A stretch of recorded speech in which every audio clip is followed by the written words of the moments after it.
Good afternoon, everyone. Today, I want to be open and candid, and I want to discuss this midlife crisis experience that I'm personally engaged going through. And it all started a few days ago, maybe a week ago, when one of my brothers mentioned to me how they were going through a midlife crisis. And I looked at him and I was like, how pathetic. How can you be going through a crisis with all that you have, all that you do, the lives that you change? And after I dug deeper and, studied and did some research, I came to understand that I was going through it.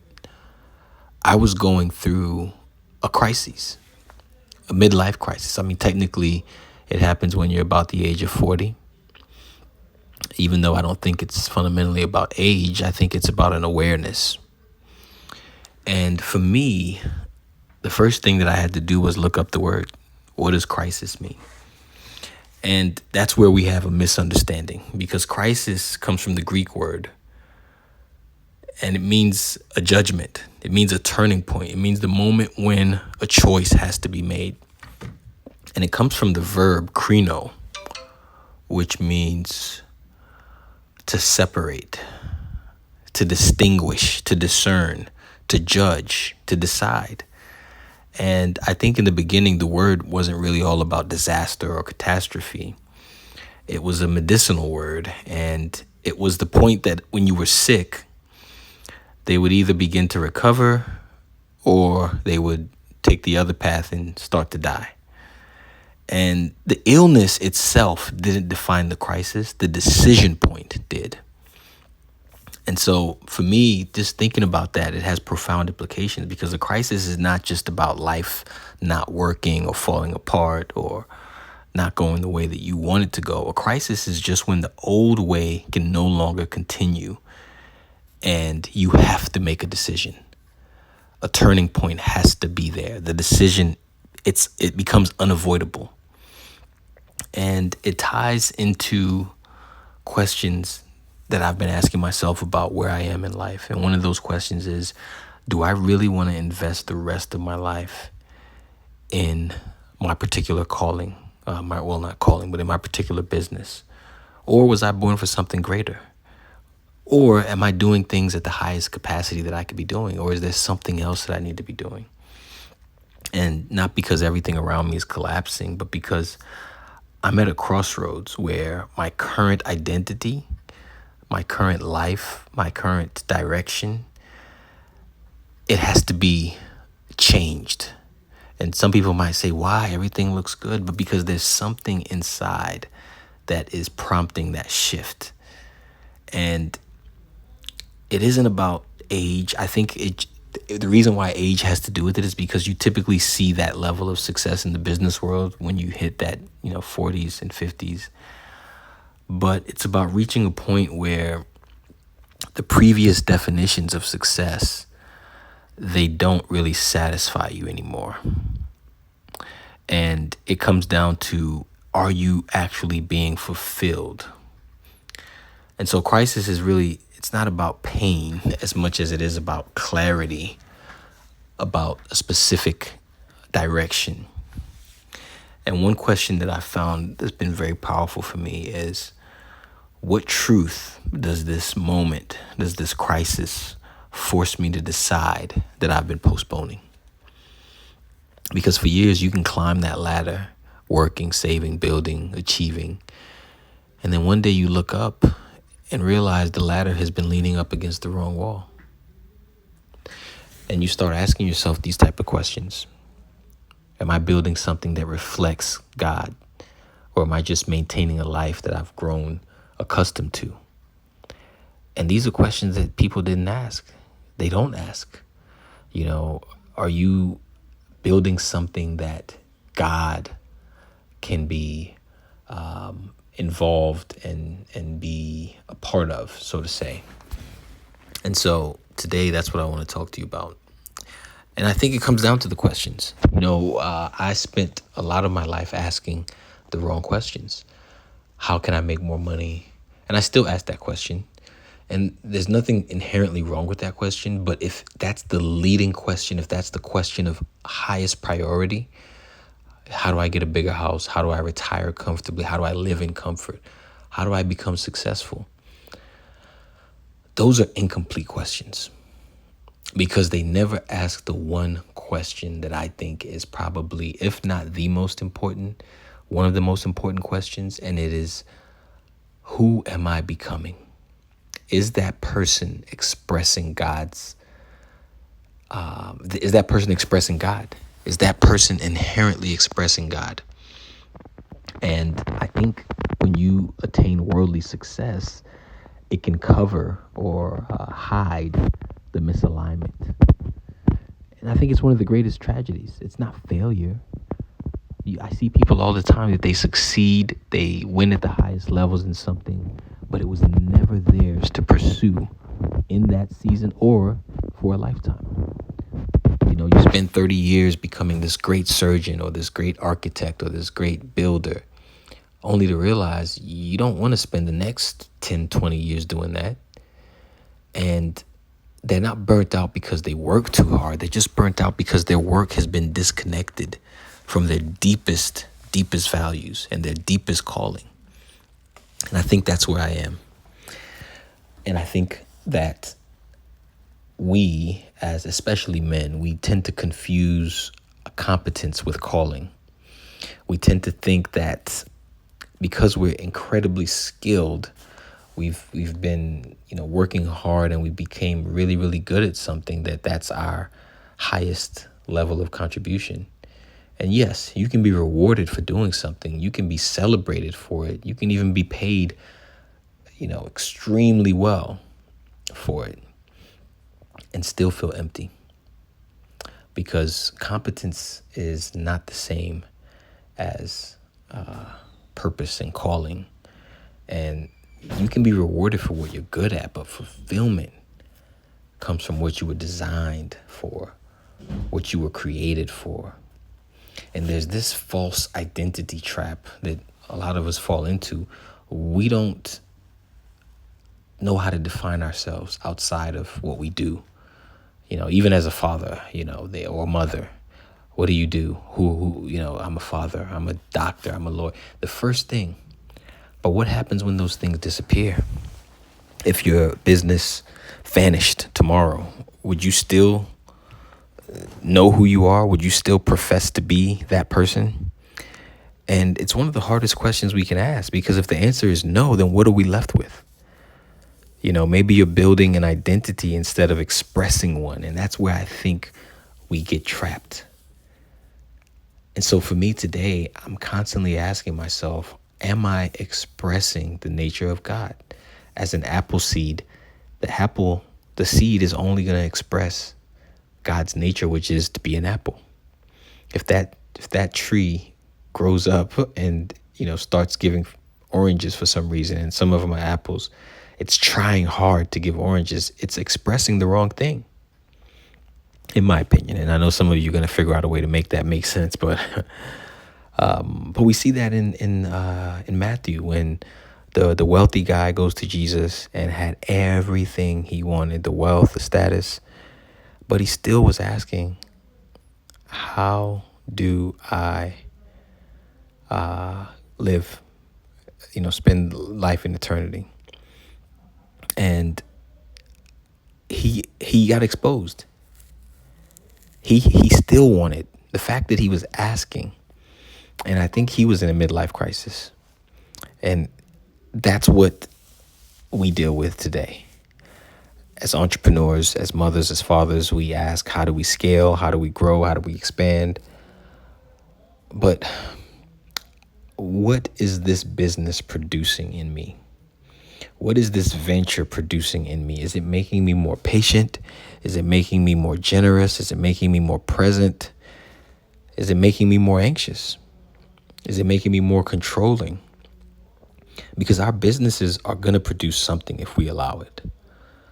Fearful. When I got into business the first time as an adult, it was great the first few years, and eventually the business started to own me.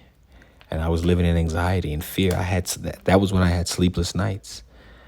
It wasn't until I allowed and released my attachment. And the ultimate goal that I set at that time was freedom. And I got away from that. And freedom used to be just something I thought of as financial. But now as I grow older, I'm learning that freedom is full circle: emotional freedom, spiritual freedom, financial freedom, mental freedom. And if you have the financial freedom without the emotional freedom, you're still a slave. You're still living in bondage. You got 10 companies, you got 10 million, but it doesn't matter if they own you. And if you've got all the millions in the world and you can't sleep, you built this empire, it doesn't matter if your children only know your schedule versus knowing you. So freedom that I was looking for, it's not measured by how much you control, but it's measured by how little fear controls you. How you're truly free. Nothing controls you except God. Nothing has the ability to control you. And I start to ask, was I born for this? Was I born to build this company, or was this company born to build me? And I know that sounds like one of those profound things that people just say, but think about it. Was I born to build this company, or was this company born to build me? Because maybe your current work is your destination. Maybe it's your training ground.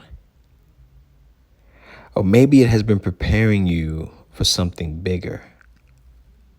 Because sometimes I think God gives us these assignments.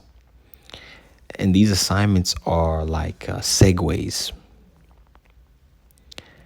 They're training grounds. They're not permanent places that we have to go. They're like rest stops because they prepare us for a bigger journey, prepare our character. And I can look back at my life and look at places I've been that I didn't last, and they all prepared me for what came next. And it's biblical as well. Moses was a sheep herder before he was leading the people. So he knew how to manage large groups. David also sheep herder.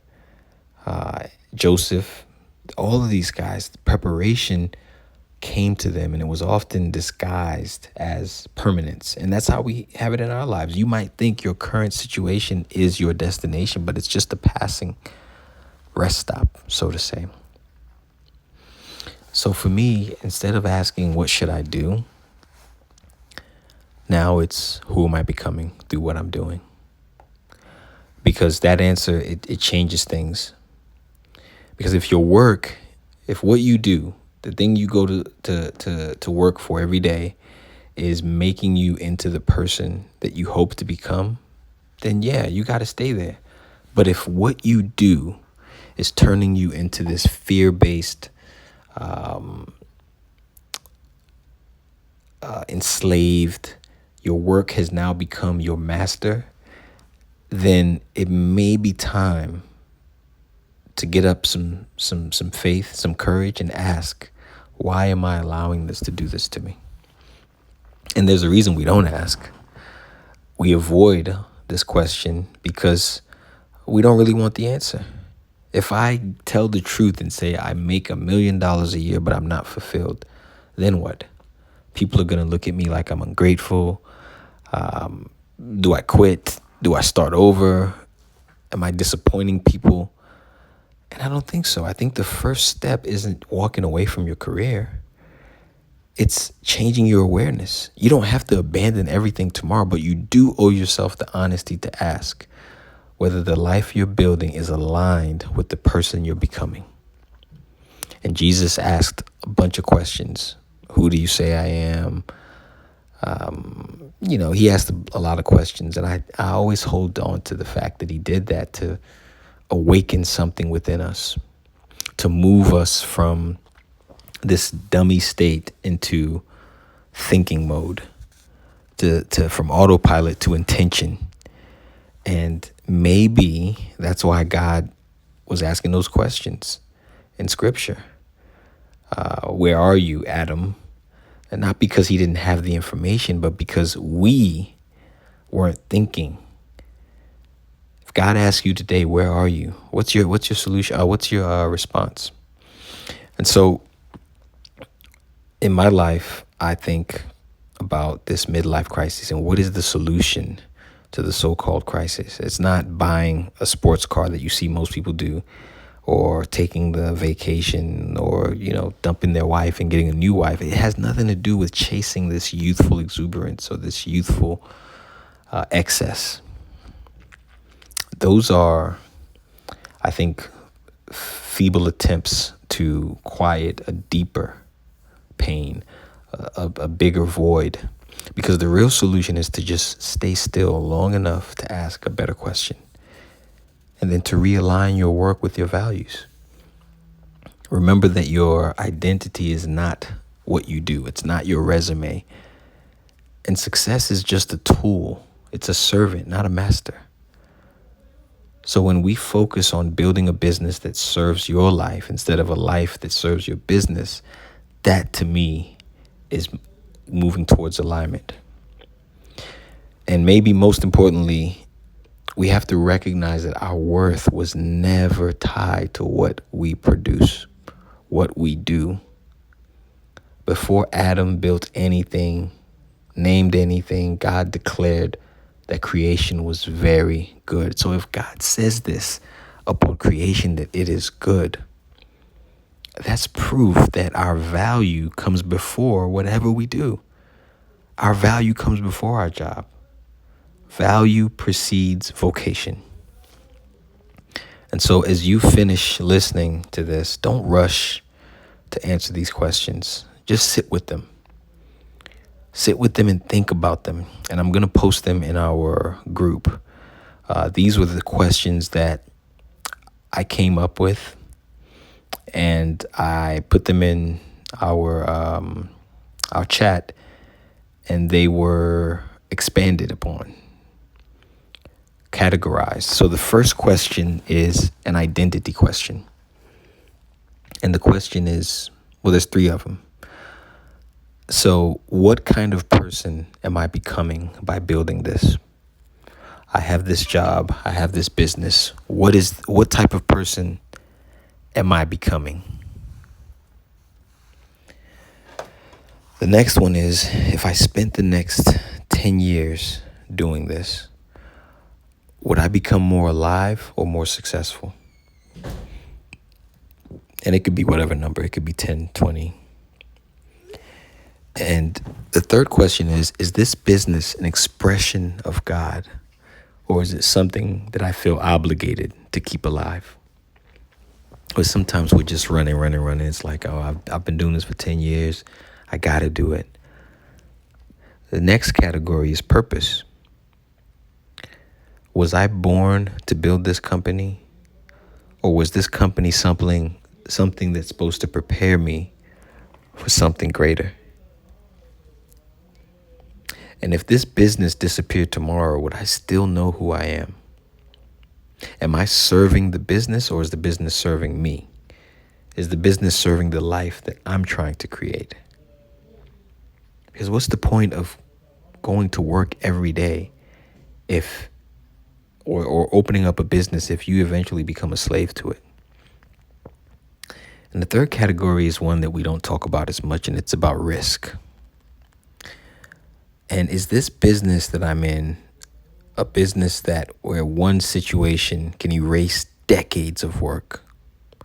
Is it a business that compounds freedom, or one that compounds exposure? In other words, am I building an asset, or am I carrying a liability that grows with every success? Every time you do something, you got to worry about, is this going to work out? I wonder what's happening. And lastly, legacy and calling. When you're 80 years old, when you're 100 years old, would you be happy that you invested your life here? Would you want your children to inherit the business as it exists today, or what would you do differently? And if not, why are you building it? If someone wrote one sentence about your life's work, what would you want it to say? If you had to write the sentence, what would it say about everything you've done in this earth? And then as far as the future goes, what problem in the world can you not stop thinking about? I have someone in my life who constantly talks about feeding the children. And I asked her, how many children have you fed in the last month? And the answer was none. Are you going to wait until you get to a position where you can actually do something to do it? And you can actually do something now. The next question is, where do my gifts create the greatest value? We've all been given gifts. We've all been given special talents. Using those, where would you get the most value? And of course, the question I love to ask, if you had all the money in the world, unlimited, if it was guaranteed, what would you then spend your life doing? What would you be building? What work would you still choose if nobody could see it and you didn't get paid for it? So think about these questions, and hopefully it will reveal what your next step needs to be.